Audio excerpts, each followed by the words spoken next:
Volume 1, verses 1.21 to 1.41 from Acharya Prashant's book of Bhagavad Gita.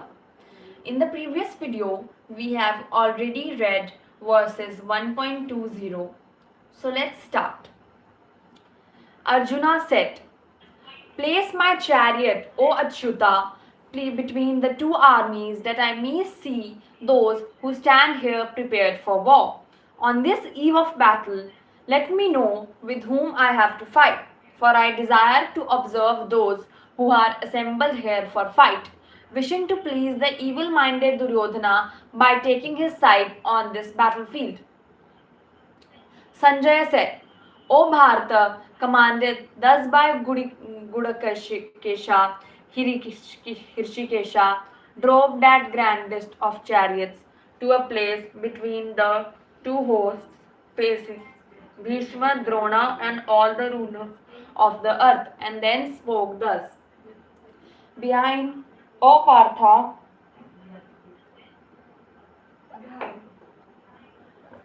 all the Kurus gathered together, then saw Partha stationed here there in both the armies, grandfathers, father-in-law, and uncles, brothers, and cousins, his own and their sons and their grandsons, and comrades, teachers, and other friends as well. Then he, the son of Kunti, seeing all those kinsmen stationed in their ranks, spoke thus sorrowfully, filled with deep compassion, seeing, O Krishna, these my kinsmen gathered here, eager for fight. My limbs fail me, and my mouth is parched up. I shiver all over, and my hair stands on end. The bow Gandiva slips from my hand, and my skin burns. Neither, O Keshava, can I stand upright. My mind is in a whirl, and I see adverse omens. Neither, O Krishna, do I see any good in killing these my own people in battle. I desire neither victory, nor empire, nor any pleasure. Of what avail is dominion to us? Of what avail are pleasures and even life? If these, O Govinda, for whose sake it is desired that empire, enjoyment, and pleasures should be ours, themselves stand here in battle, having renounced life and wealth, teachers, uncles, sons, and those grandfathers, maternal uncles, father-in-law, grandsons, brother-in-law, and besides other kinsmen. Even though these were to kill me, O slayer of Madhu, I could not wish to kill them, not even for the sake of dominion over the three worlds, how much less for the sake of the earth. What pleasure indeed could be ours, O Janardana, from killing these sons of Dhritarashtra? Sin only could take hold of us by the slaying of those felons. Therefore, we ought not to kill our kindred, the sons of Dhritarashtra. How could we, O Madhava, gain happiness by the slaying of our own kinsmen? Through this, with understanding overpowered by grief, see no evil due to decay of families and no sin in hostility to friends, why should we, O Janardana, who see clearly the evil due to the decay of families, not turn away from the sin? On the decay of a family, the immemorial religious rites of that family die out. On the destruction of spirituality, impity further overwhelms the whole of the family. On the prevalence of impity, O Krishna, the woman of the family will become corrupt, and women being corrupted, there arises, O Vaishnav, intermingling of castes. So now we will read the what Acharya Prashant has to say about the following verses. We have seen so far that the predicament of the one who finds himself hopelessly caged against the truth. We have seen the anxiety and the nervousness of Duryodhana in the last half of the first chapter. In spite of having a larger army and more experienced fighters, Duryodhana still is in internal turmoil. Numbers suggest to him that all is well with his side. Yet those numbers he can sense are just a loose mass. There is no center to keep those numbers together, and that's what is making him almost delirious. He approaches Drona, and it is very strange, starts counting to him the names of the warriors on the Pandava side, as if Drona not know.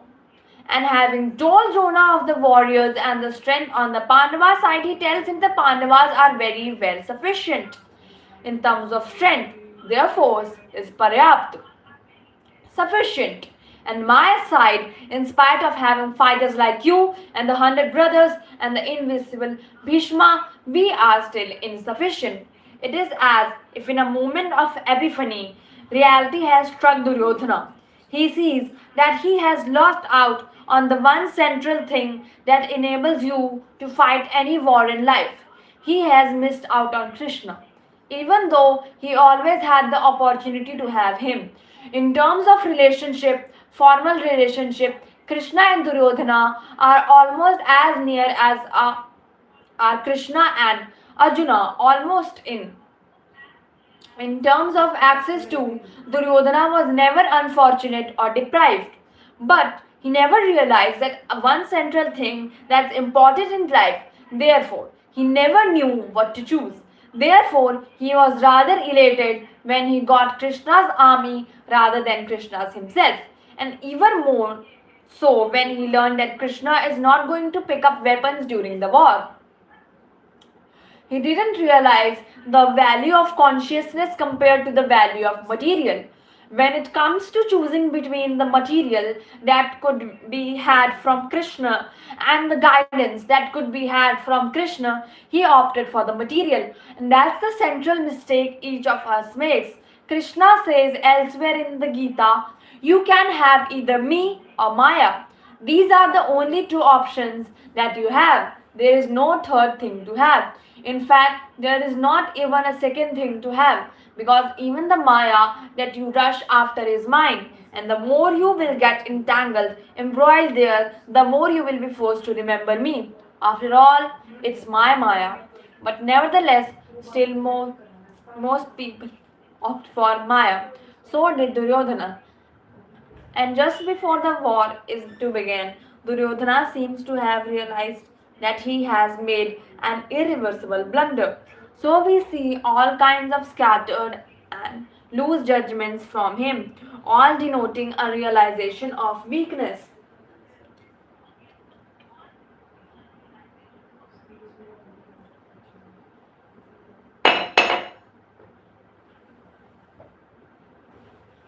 Duryodhana seems to have realized that he has made an irreversible blunder. So we see all kinds of scattered and loose statements from him, all denoting a realization of weakness. Then we come to Arjuna, another case study. What does Duryodhana stand for? Duryodhana stands for someone who has made repeatedly such bad judgments in life, then now it has become practically impossible for him to be redeemed. That's who Duryodhana stands for. That's one extreme of consciousness, a type of consciousness that continuously denies and defies truth all its life and finds itself finally cornered into a spot from where it cannot recover, even if it has just seen the truth in a moment, even if it has just realized that it has been making blunders. Yet the weight of all the misjudgments in the past is so heavy that it is now just impossible or too late to recover or make amends. That's who Duryodhana stands for. And it's a very tragic situation, just when you are at the end of your life, and if Duryodhana can see this much, that his forces are insufficient, he can also probably see that all those, including him, who are arranged against Krishna's sides, are very near their end, right?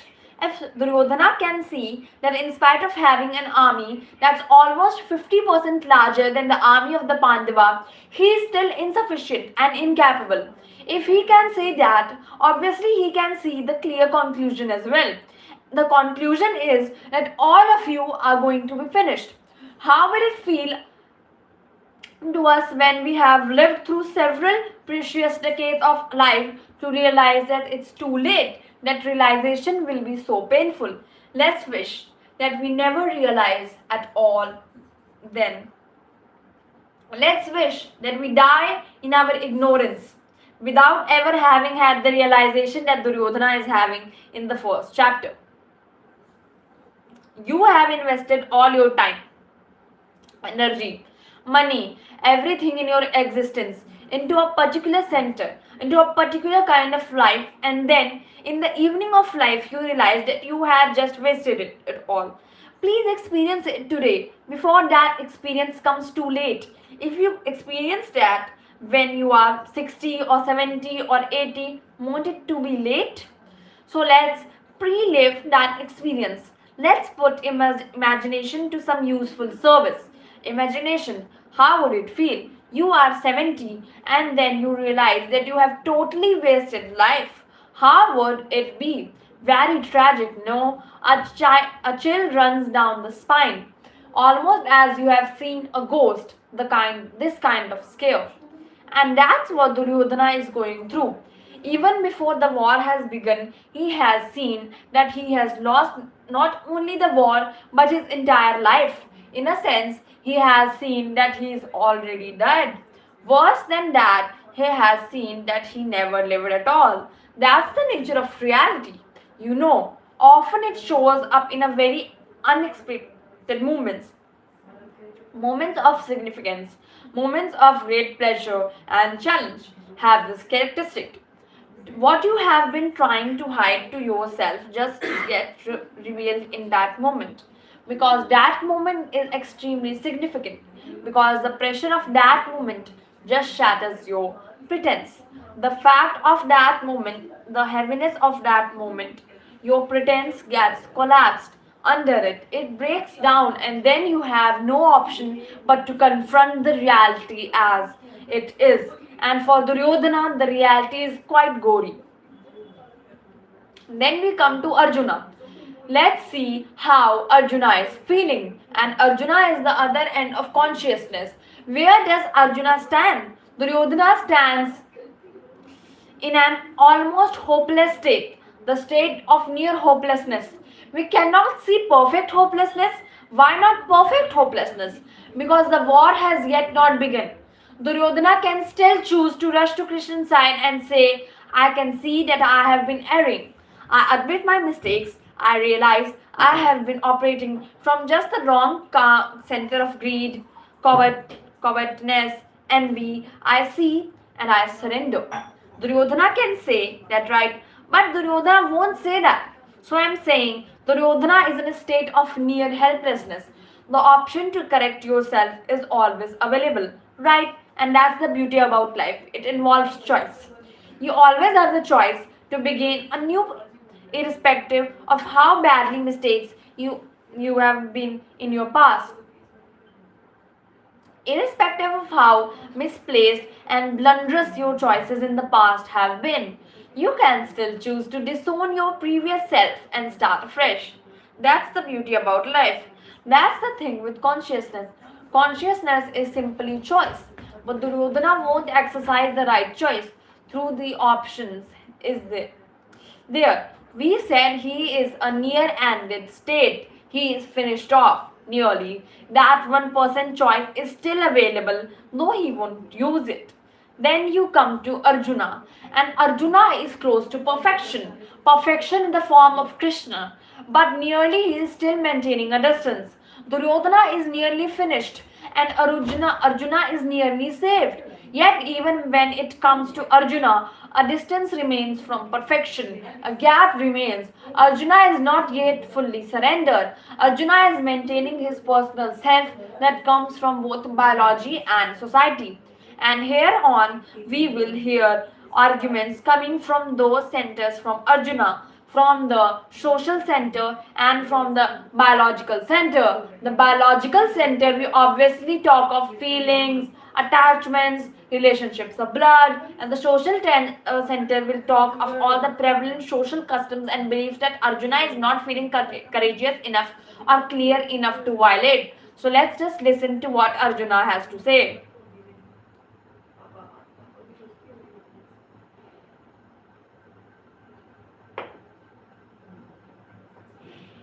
Arjuna says, Krishna, please take my chariot to a place between the two armies that I may see those who stand here for war.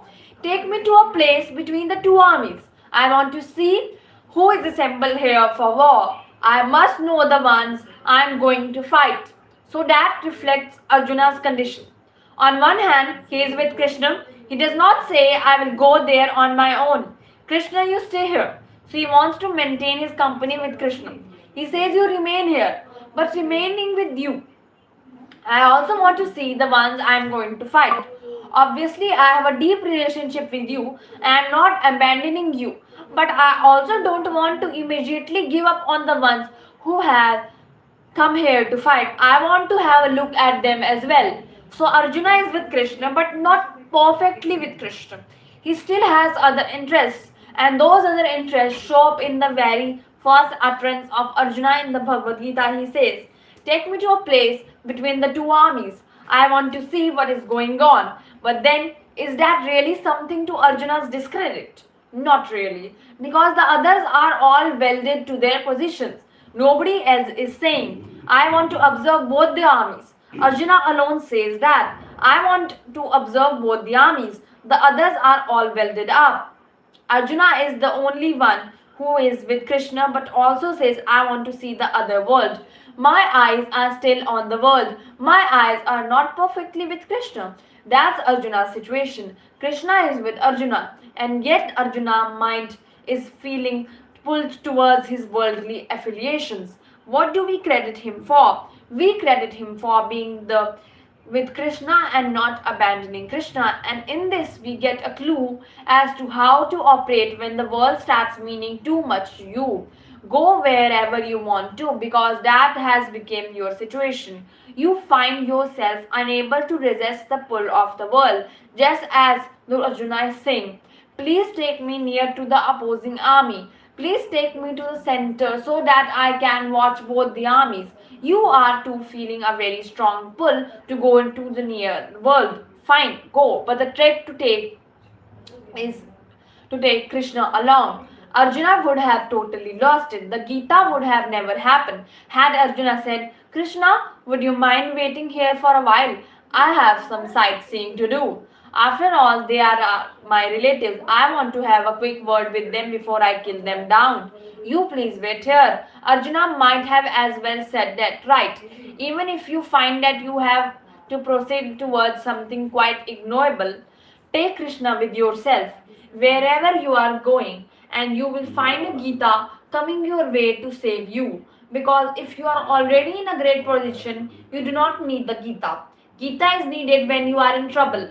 It's another matter that we are always in trouble, so we always need the Gita. But don't make the mistake of abandoning Krishna when you are entering a place that is likely to swallow you up. Don't do that. On the other hand, our karma kanda runs totally the opposite way. Suppose you keep a small picture of your favorite deity in your pocket. In general, you will find that when you are going to enter some kind of mischief, you will keep that picture aside. You will say, I will keep it here because right now I know I am going to do something quite mean. So I cannot keep this picture. So do that kind of thing. So I am keeping this here and then I will proceed and do all that. No, the approach here has to be opposite. If you find yourself incapable of stopping in the matter of mischief, do whatever you feel like, but take Krishna along with you. Do not keep the idols and the pictures only in some specified prayer room. Keep them where you are most likely to be your beastly self. That's where they should be because that's when you need support.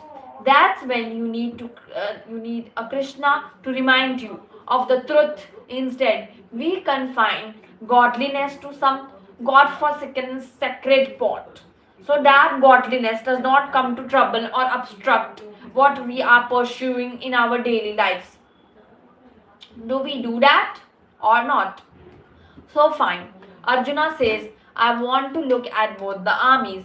You take me there, Krishna. You take me there. Even if I am going to a place that is likely to consume me, I will ask Krishna to take me there. You take me there, I might be committing a mistake. But if I'm asking you to take me there, I'm sure you will save me as well. I might have made a great mistake, but I have not made the final mistake. The final mistake is the one that Duryodhana has made, and the final mistake is to abandon Krishna. Arjuna is probably making a mistake in being attached, in being oblivious to dharma, but that one mistake will totally devastate you, but is not prepared to make that one. Take me there. I wish to observe those who are assembled here for the war. There are those who want to please the evil Duryodhana by taking his side. Who are they? So, having been requested this way by Arjuna, Rishikesh Krishna drove the chariot to a place between the two armies facing Bhishma and Drona and all the other mighty warriors and said, Behold, look, Arjuna, here all the Kurus are gathered. And then what does Arjuna see?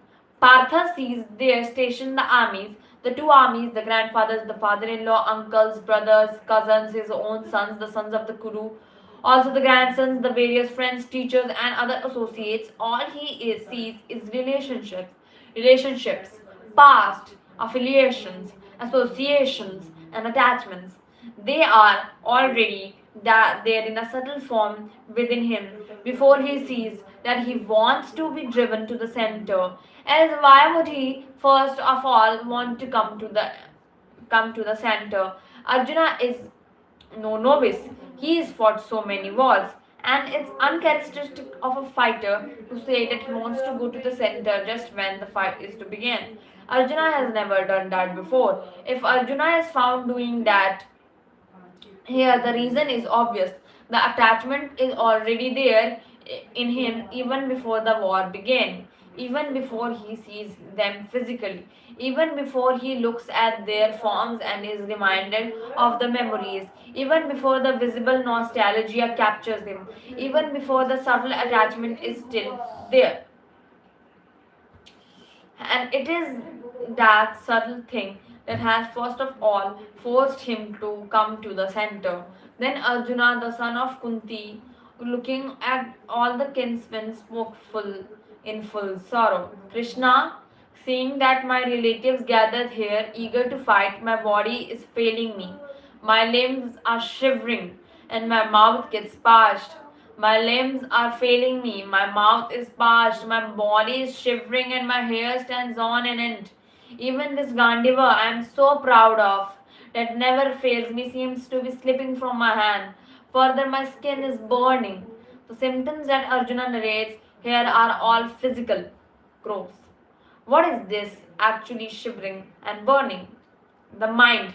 The mind is actually shivering and burning.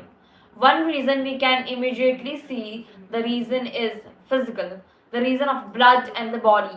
As is narrated, as his grandfather, uncles, sons of sons, and all other kind of relatives and any number of friends and associates, people he has known in the past, there is hardly a face on either side that Arjuna does not already know. And that's turning him quite uncertain, feeling very weak within. What's going to happen? This one, unlike any war I have fought in the past, first of all, I never have to face any my relatives. And even on the few occasions when I indeed had to face Duryodhana, etc., the war was never supposed to be final. I could defeat them and let them go. But here, first of all, an entire range of relations has converged. This is hardly a kingdom in entire Bharatvarsha that is not represented here on the battlefield. So, first of all, practically the entire community has assembled here. Secondly, the war is going to be till the end.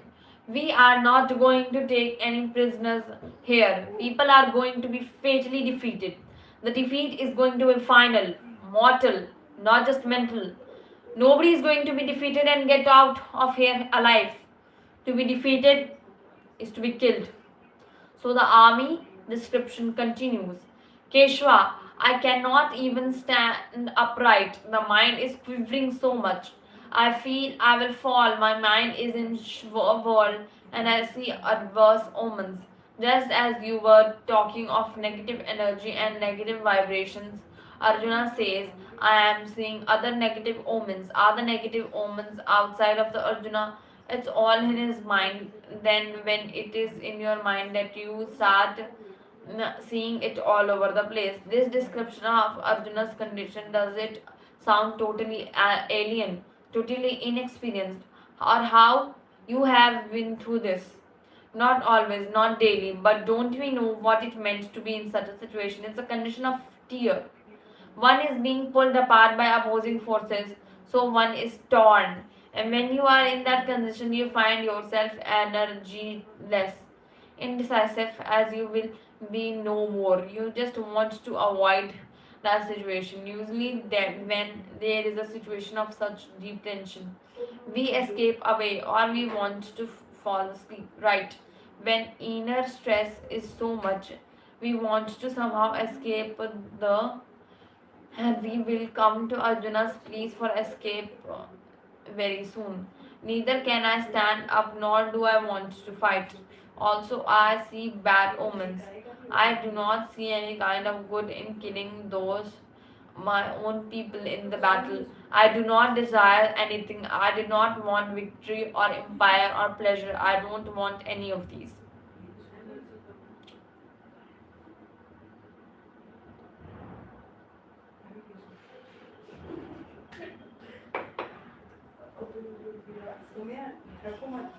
What is dispassion? Showing up, detachment showing up. This is not detachment or dispassion. This is not even indecisiveness. Arjuna is making a very clear decision, and the clear decision is in the favor of the body. Though he says that he is feeling indecisive, he is saying he feels weak, but he is taking very strong decisions. He says that he is shivering, but he is quite firmly making up his mind not to fight to run away. Not to fight to run away. Do you see this discrepancy between what Arjuna is saying and what he is about to do? He is saying, I am feeling uncertain, but inwardly he is becoming more and more certain that I don't have to be here. I am going. And this certainty that is arising within him is a certainly from his body. The body, out of a long process of evolution, is designed to not kill its skin. That's why most species don't eat their own. Have you seen that? And even among members of those species, you won't often find blood relations assaulting each other. The reason is simple. The body wants to propagate the DNA. So if it has to kill, it chooses to kill a distant DNA. If you kill your brother, you are in terms of DNA killing almost yourself. You and your brother share the DNA. So if you kill your brother, it's your own DNA that will have a lower chance of proliferation. Do you proliferation? Do you get this? So biologically we are designed programmed to be predisposed towards our family members. That's the reason parents care so much for their offspring because the offspring is carrying their DNA.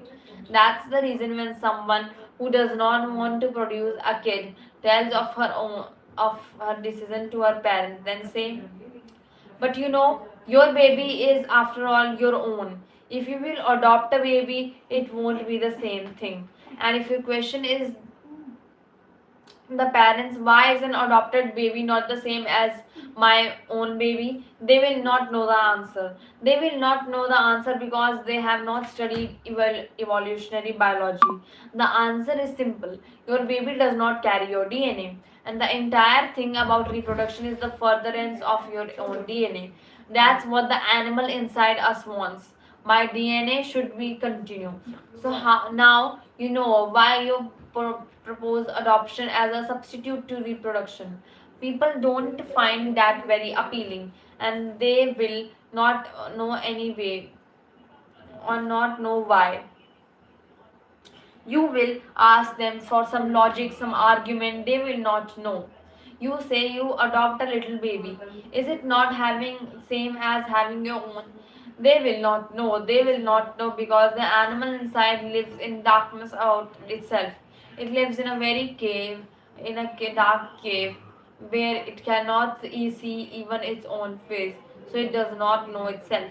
That's the reason we have feelings, but we do not know whether those feelings come from. You want to have a baby, sometime somebody asks you, why do you want to have a baby? You will not know because the animal has no self knowledge. The animal is not designed to know itself.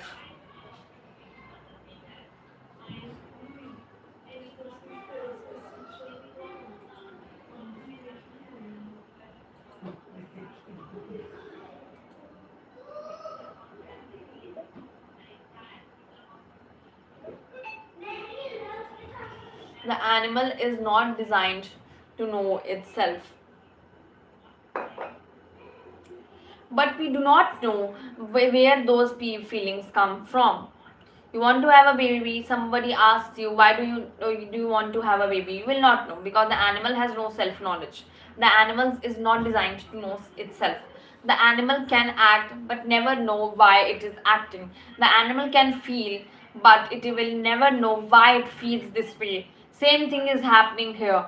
Blood relationships. The body is militating against dharma. The body says, I am bigger than dharma, I am higher than dharma. And after the body, there is a lot more. We are coming to that. Of what use is a kingdom to us? Of what avail our pleasure and even life? If these for whose sake we desire empire or pleasure or enjoyment for ourselves stand here in battle, having renounced life and wealth, all the ones that I see, teachers, uncles, sons, and also grandfathers, maternal uncles, father-in-law, grandsons, brother-in-law, besides other kinsmen.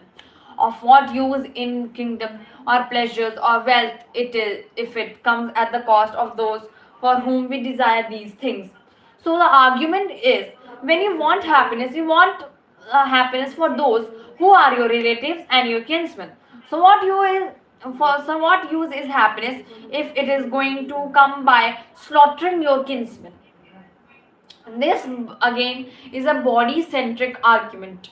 Arjuna is praising pleasure as the highest thing one strives for. And he says one strives for pleasure so that one can share pleasure with his relatives. Now, this is a very lower definition of pleasure, but Arjuna is presenting it as the highest goal of life. Arjuna says one wants riches, wealth, joyous power for those sake. For whose sake? For the sake of the family. When I say I want to become somebody, why do I want to become somebody? So that I can please those around me. I go to the office and earn money. Why? So that I may provide a better future to my kids. The little bird goes and picks up edible stuff from here and there. Why? So that it can bring the stuff, those grains, to its nest and feeds the babies. So Arjuna basically is drawing an analogy from the animal kingdom. He says, whatever we do it for the sake of the relatives. So of what use is the doing if the doing happens by killing the relatives? Now the argument is fundamentally flawed. The highest pleasure is not biological.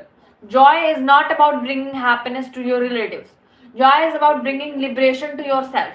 And that is something that Krishna would be teaching very laboriously in the course of the Gita.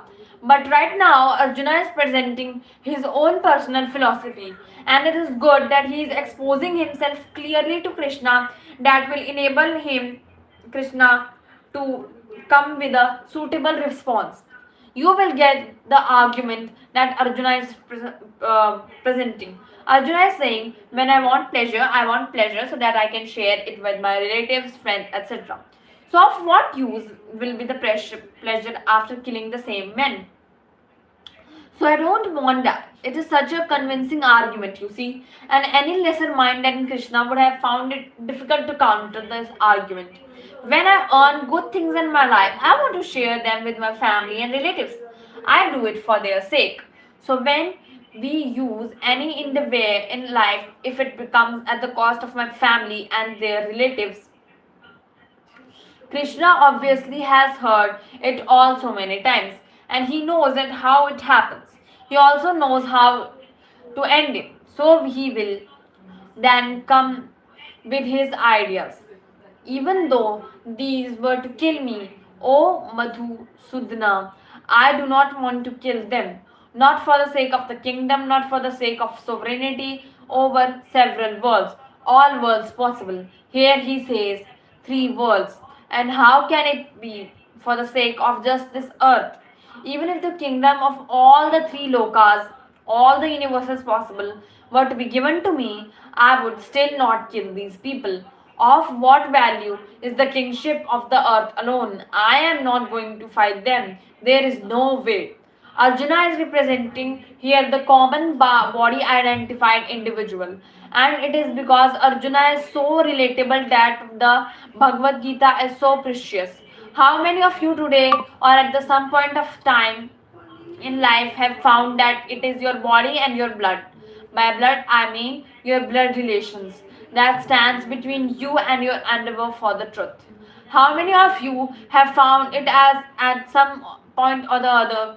That's the reason I say that you have to see that Arjuna is a great exemplification of the situation of the common men. And that's the reason why the Bhagavad Gita could become so commonly acceptable. Because Arjuna is each of us. Since Arjuna represents each of us, therefore the Bhagavad Gita is useful to each of us. Do you see that? So that's one thing that we can learn from about Arjuna. He's very body identified and very attached to his family members and relationships. And that's what makes him very similar to us. In Arjuna, we will now find many other things that are very similar to us.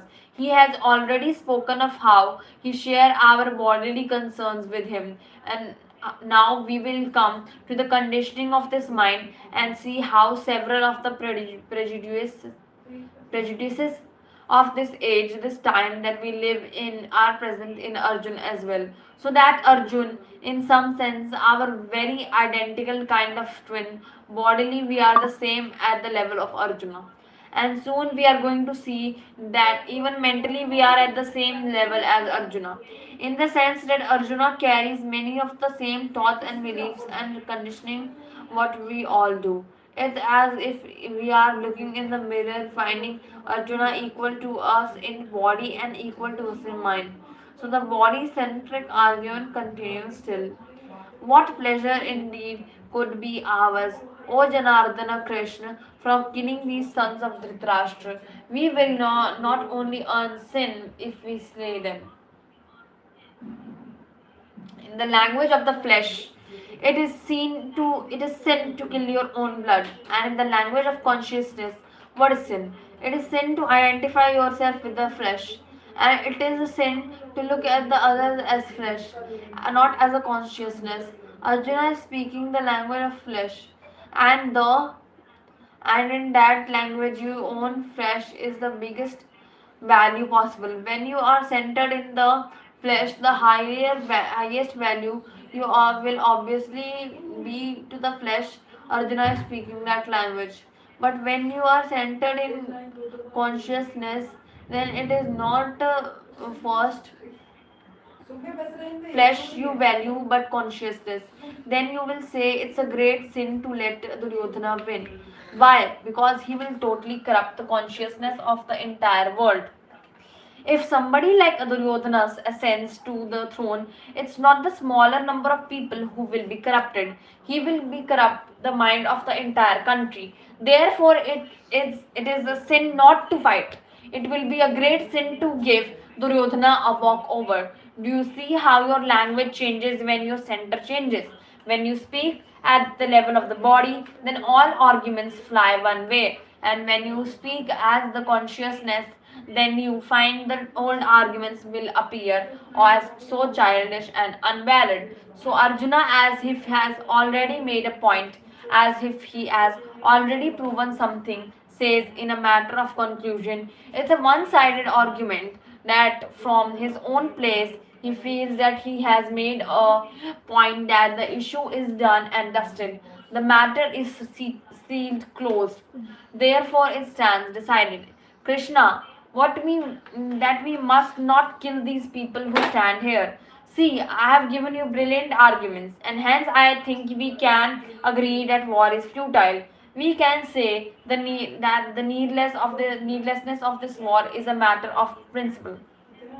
Also, I am telling you that I need some kind of sick leave. So both principally and physically we must now withdraw, hence proved. And Krishna has not even started speaking. He is just watching. And Arjuna will keep talking for the entire first chapter and also for the first 10 verses of the second chapter. And when Krishna will say what he has to, and he will find that he needs to say a lot, Arjuna is a tough nut to crack. So we can justifiably conclude, Krishna, that we see will not kill the sons of Dhritarashtra. How can anybody gain happiness to by slaying his own relatives? And then I will take the next two verses together. Though these, with their understanding totally crowded by greed, see no evil in killing their families. They see no sin in being hostile to their friends. But aren't we superior, Krishna? Why should we act like Duryodhana? Duryodhana sees no sin in killing his family members. The Pandavas, Duryodhana seen no sin in attacking his friends. But aren't we better people? So we should not emulate Duryodhana. Let him do what he does. Let's not fall to his level. Let's leave him alone. Become let him become the king. It's a small thing. He's a baby. We are grown up fellows. If he wants to have the kingdom of entire India, let him have that. It's such a small thing. We can just abstain from these things and always and walk away honorably. So, Janardana, we are the ones who clearly see the evil due to the decay of families. We should turn away from this sin. We should not partake in whatever is bound to happen. Now that he has talked of family, something else comes up now we see the social side of Arjuna coming up, and this is very important. So far, we had seen the physical, the biological side of Arjuna. Now we see what kind of a social mind Arjuna is. So let's listen what he has to say.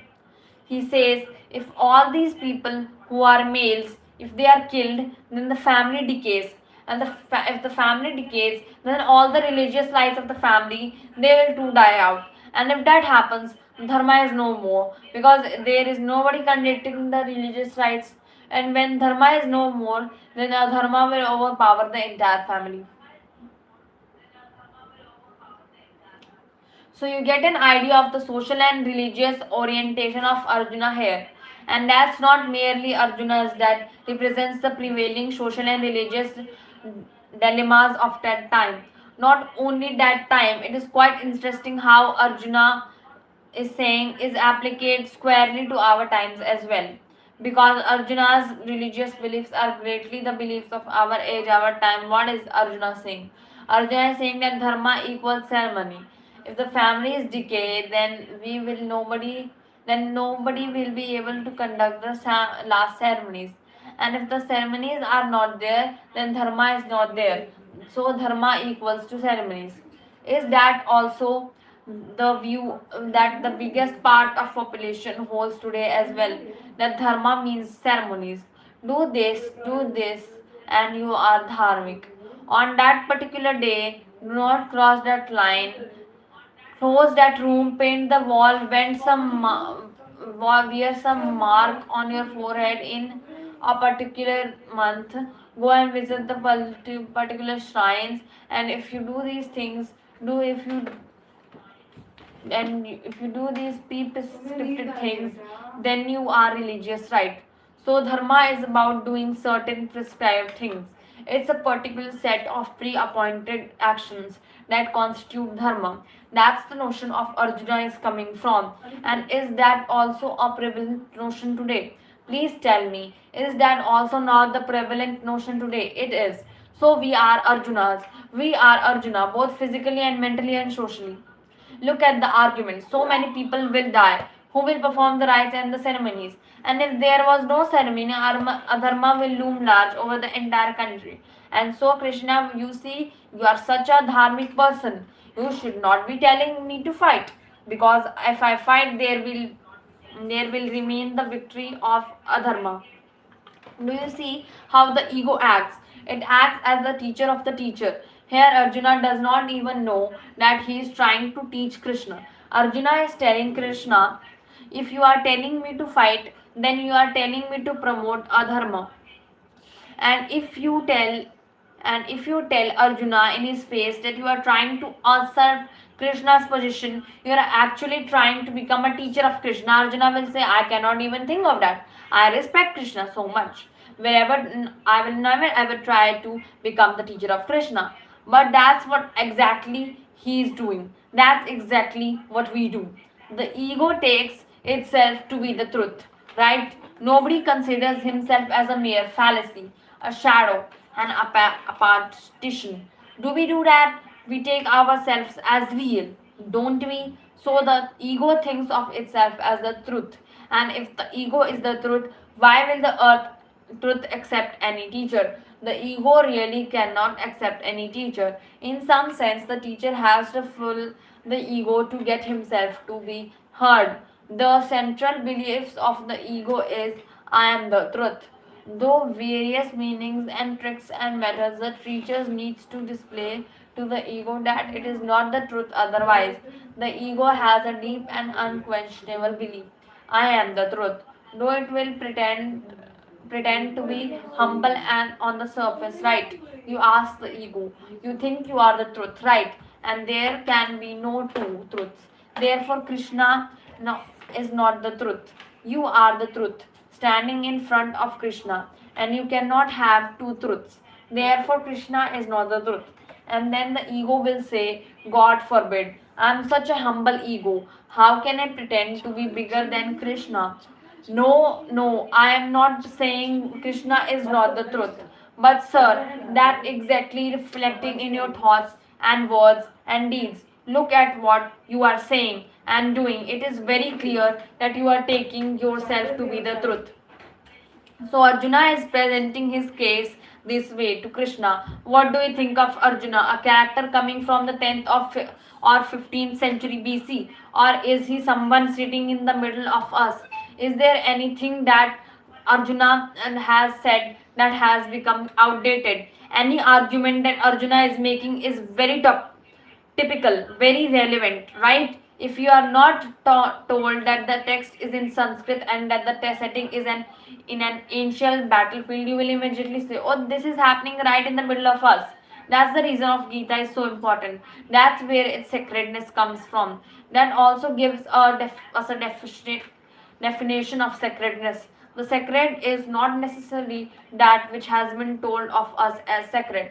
The sacred is not necessarily that which has been taught of us as sacred. The sacred is not that which liberates you in this moment. That's the definition of sacredness. That which liberates you today is sacred, and not only that is sacred.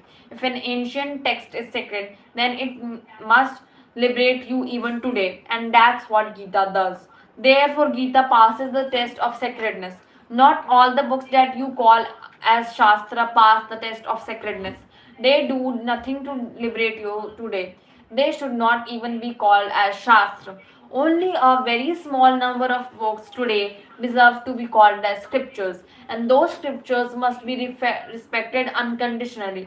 But only those scriptures, not every old book in Sanskrit can be held as respectable just because it is old and it is in Sanskrit and it talks of religious matter. No.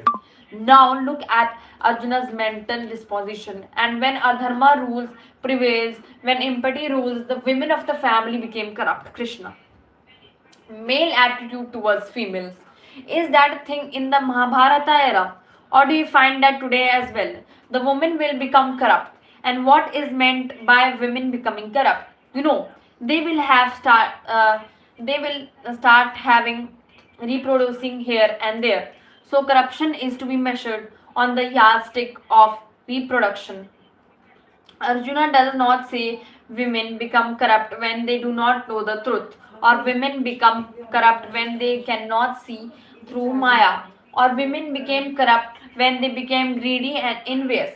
He does not say any of these things. He says women became corrupt when they start having sex with someone other than their husband. So that is the very definition of corruption, not just biological but sexual. not just bodily but confined to the body. That's the prevailing social morality. And is that morality that you only find now, or is that something you find today as well? Very interestingly, it's Kurukshetra where these words are being uttered, and it is in that region of the country even today that we find the greatest kind of misogyny. Where is Kurukshetra? Haryana. That's also where such attitudes prevail even today. Women have to be kept pure. What is pure? What does purity means? The purity is not about the mind. The purity is about the body. The body have to be kept pure. So the biggest allegation you can levy on someone he that he is mad or insane or totally bad conditioned. The biggest allegation you can levy on someone is he is prosecutress and us is of basically a loose nature. Does that not happen even today? Does that not happen or not? If you want to destroy someone, you need to not to prove that the fellow is unwise.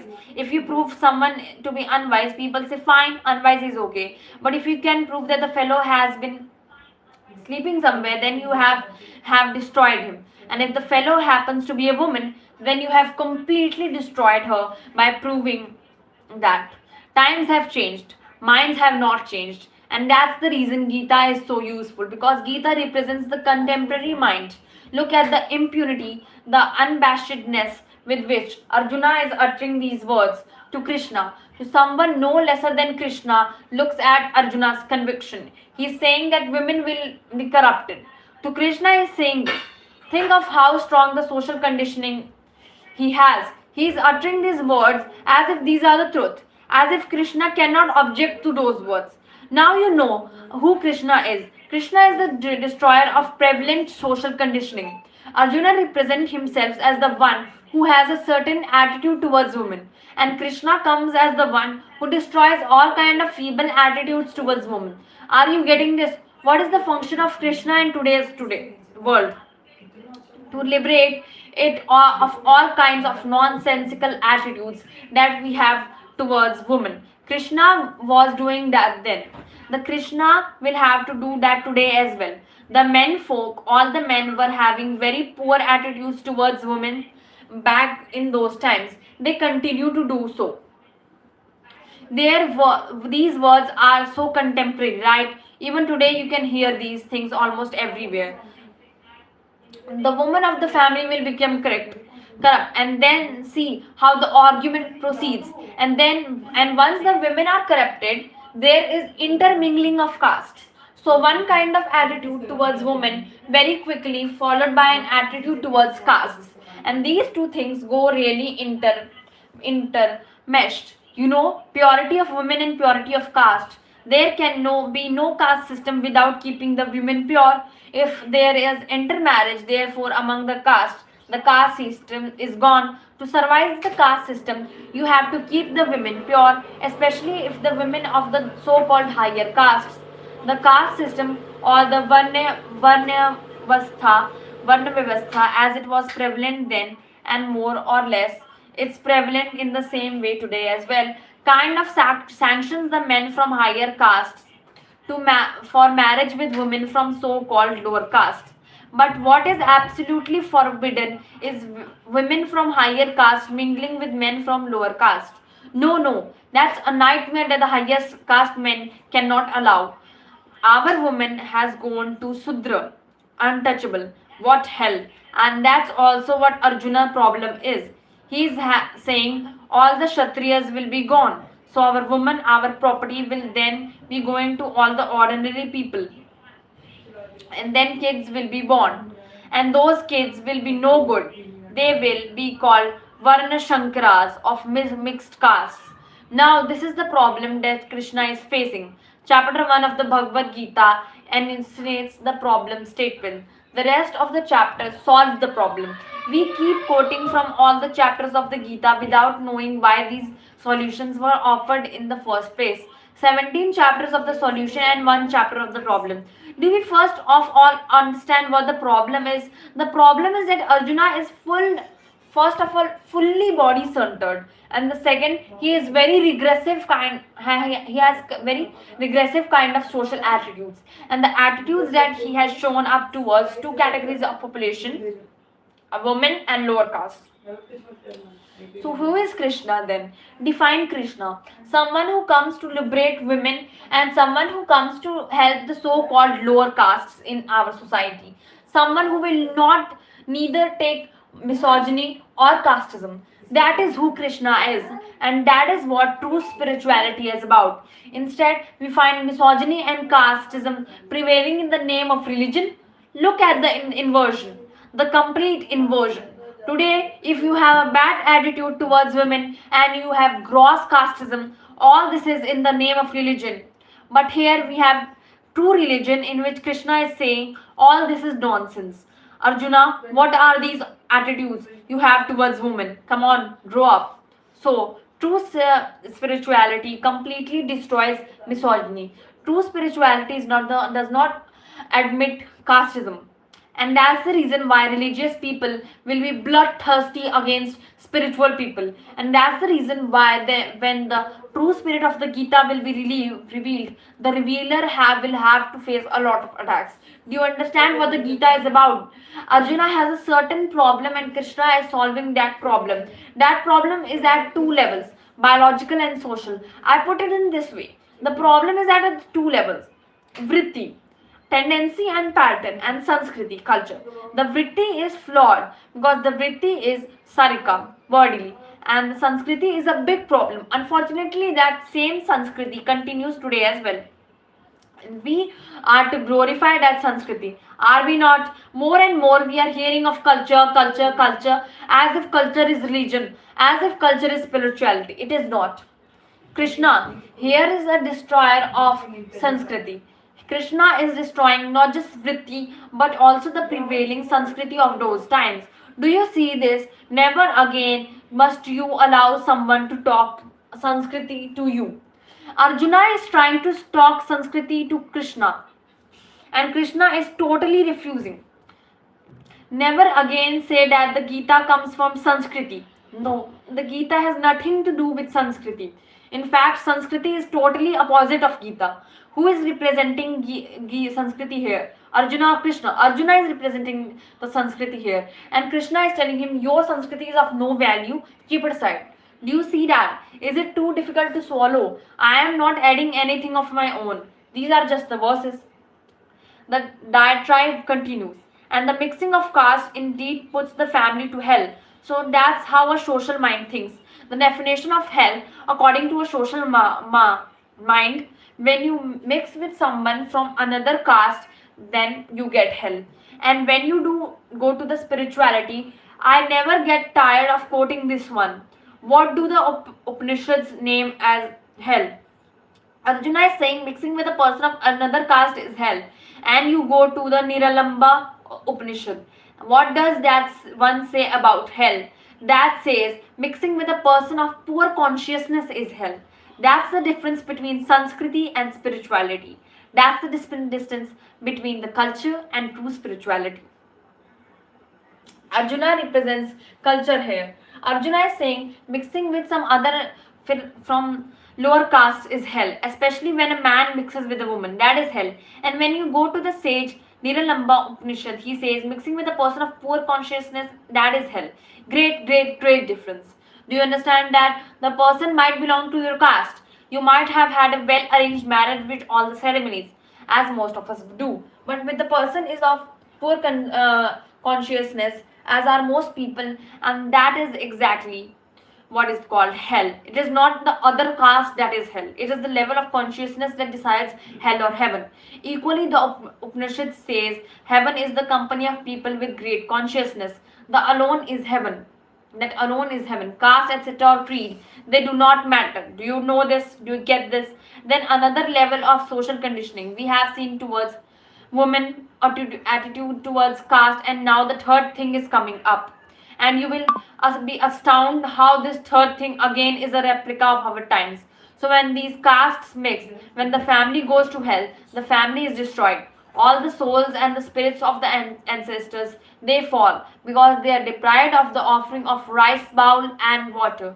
Do you understand that ceremony offering rice bowl and water to the Pretatma or Jivatma or whatever of the ones who have died? So the third level is of superstition, physical, social, and superstition. Arjuna cannot be someone from the previous centuries. Arjuna has to be someone sitting right in the middle of us, right?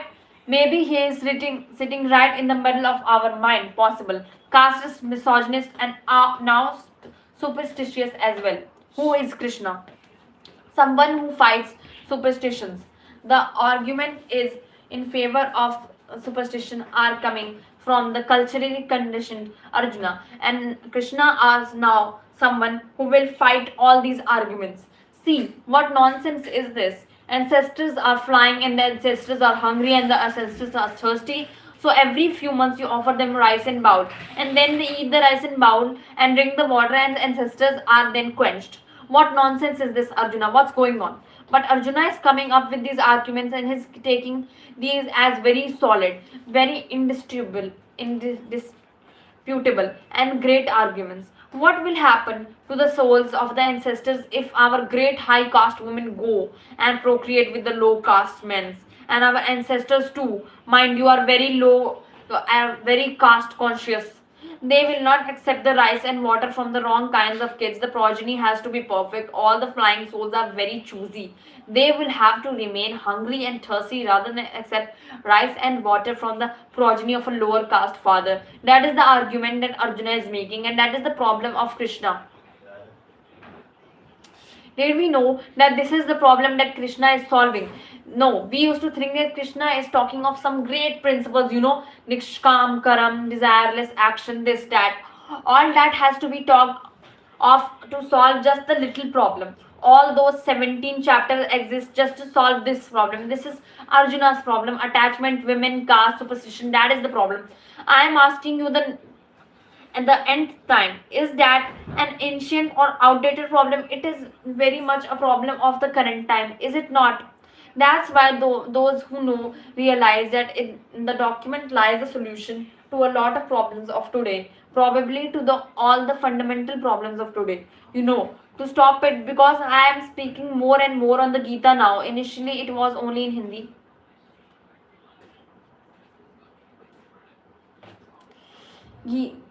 Gita is very liberal and modern book. Gita is not at all orthodox. Gita is not conservative. Now this is one epithet that we don't usually associate with Gita. Liberal. Gita is a liberal book. You have to be liberal if you are talking of liberation. So the Gita is liberal, not orthodox. In the whole world tradition of Hinduism, Vedanta represents the liberal side. Vedanta is the side that says caste is bogus, men and women, the bodies don't matter, it is the consciousness that matters. Come on, don't talk of heaven and hell or souls and spirits. Vedanta dismisses all these things. Vedanta represents the leading liberal sides of Hinduism, and then there is the Puranic side, that the Smritis and all that, they mostly represent the orthodox conservative side. So all the problem that you find today with Hinduism are mostly because Vedant, which is Upanishad, Gita, Brahma Sutra, they have not become mainstream. When they will become mainstream, Hinduism becomes very liberal. Instead, what you find mainstream is stuff like Garud Purana. All the Purana things have become mainstream.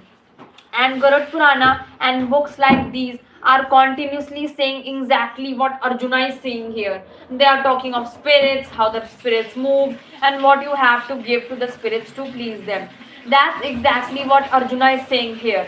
Maybe Arjuna has come here after a reading of the Garud Purana, and you see what Krishna does in the Gita. He dismisses all the Puranic stuff. So never talk of Veda and Purana in the same breath. I hate to say that, but they are poles apart. They are two different categories of literatures. But because we have read neither the Veda nor the Purana, so we speak as if the Veda and Purana are the same thing. They are not. Most of the Puranic literature is incompatible with Vedanta. Both cannot be true together. If Vedanta is true, then most of the Puranic stuff has to be dismissed. Either dismissed or interpreted in the light of Vedanta. In the Puranic compilation, there are indeed some beautiful stories at a symbolic level, but even that symbolism can be revealed only in the light of Vedanta. If you want to liberate Hinduism of these evils, you will have to come to Vedanta. In fact, if you want to help the entire world, you will have to come Vedanta. Remember the definition of scripture. Folklore does not constitute scripture. Tradition does not constitute scripture. Stories from here and there and genealogy, that does not constitute scripture. Scripture is only when you are talking of your identity and its liberation. That's why the Bhagavad Gita qualifies to be called as scripture. And most other books that are called as scriptures are not scriptures. They are just old books, not scriptures, not shastra. So thank you. I feel that you may have liked my recitation. If you liked my recitation, please like the video. Please comment down your views. Please share it with your friends to spread awareness about Vedant in Hinduism. And please subscribe to my channel for listening to other verses in the coming days. Thanks a lot.